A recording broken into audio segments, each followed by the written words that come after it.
L'attention s'est portée sur les migrants qui traversent les points d'entrée à la frontière entre les États-Unis et le Mexique. Mais le comté de Brooks, à environ 130 km au nord du Rio Grande, est confronté à une crise des migrants distincte.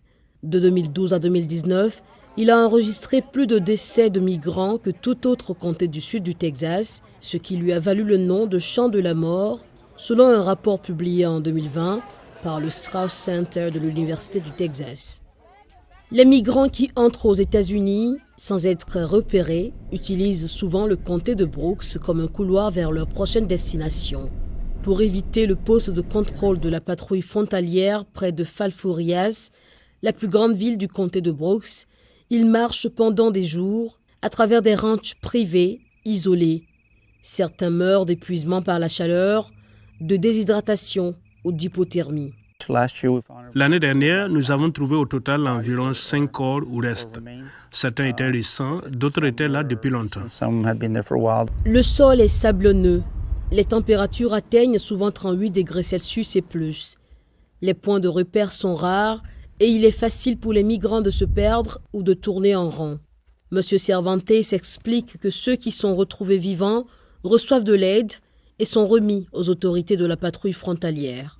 Nous avons constaté la même chose l'année dernière. Nous avons trouvé probablement 6 personnes qui erraient. Elles étaient déjà très proches de la mort. Les personnes perdues ou abandonnées peuvent parfois appeler à l'aide. Chaque scénario est différent en fonction de l'appel. Selon le shérif Benny Martinez, le nombre de migrants qui meurent dans le comté de Brooks est plus élevé que partout ailleurs le long de la frontière. Lorsque les migrants appellent le 911 pour demander de l'aide, le répartiteur reste en contact avec eux aussi longtemps que possible. Le personnel du bureau du shérif travaille également avec les agents de la patrouille frontalière américaine pour secourir les migrants en détresse ou pour enlever les corps des migrants. Pendant les journées chaudes, comme c'est généralement le cas, dans les 72 heures, ils sont pratiquement déjà partis. Aujourd'hui, la patrouille frontalière est très efficace. Ils ont des ambulanciers. Ils se rendent sur place, posent rapidement les intraveineuses et commencent les opérations de sauvetage à l'aide d'une balise. Et pour ceux qui ne s'en sortent pas vivants? J'ai une morgue dont je m'occupe. Le comté de Brooks a sa propre morgue et grâce à la patrouille frontalière et à certains de ses agents, ils ont été formés pour hydrater les empreintes digitales. Et une fois que nous avons identifié ces personnes, nous filtrons vers le consulat qui identifiera les membres de la famille. Les corps non réclamés sont envoyés à l'Université d'État du Texas. En 2022, les autorités frontalières américaines ont retrouvé les dépouilles de 858 migrants le long de la frontière sud des États-Unis. En 2021, ce chiffre était de 657, en 2020, 255.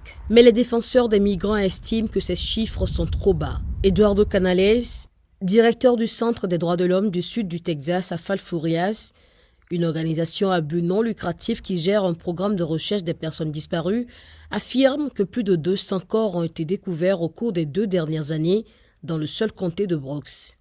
Il ajoute qu'il est difficile de retrouver les personnes disparues. À moins que nous ayons des coordonnées GPS et que nous puissions les transmettre à la patrouille frontalière ou aux chercheurs. Monsieur Canales est souvent en train de vérifier les stations d'eau à l'intersection des autoroutes 285 et 281, le long de l'une des routes des migrants vers San Antonio.